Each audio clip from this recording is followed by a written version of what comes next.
Hey everyone, in this quick tutorial, I'm going to show you exactly how to fix the Roblox detected a security threat error. So if Roblox keeps blocking you from playing and tells you to uninstall rooting frameworks or reinstall the app, just follow along step by step to solve it. All right, let's get started. First, you need to check where you downloaded Roblox from. If the app came from a third-party website, like APK Mirror, Up to Down, APK Pure, or anything similar, that's usually the reason you're seeing this error.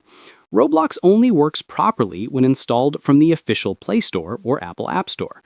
So here's what you need to do. Uninstall that version of Roblox from your phone. Then install the official Roblox app from the Play Store or Apple App Store.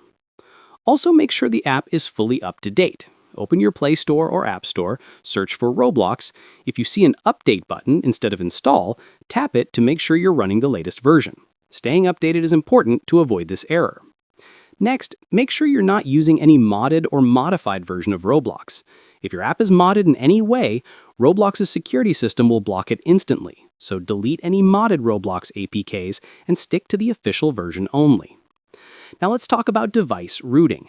If your device is rooted, or if you've ever rooted it in the past, Roblox will detect that and show the security threat message. To fix this, you'll need to unroot your device.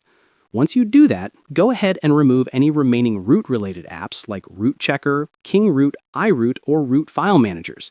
These apps can trigger Roblox's security warnings even if you're no longer rooted. And that's it! There's no single reset button for this, but following these steps is the best and most effective way to remove the security threat detected error and get Roblox working normally again. If this tutorial helped you out, feel free to drop a like, leave a comment, and subscribe for more quick fixes and tech tips.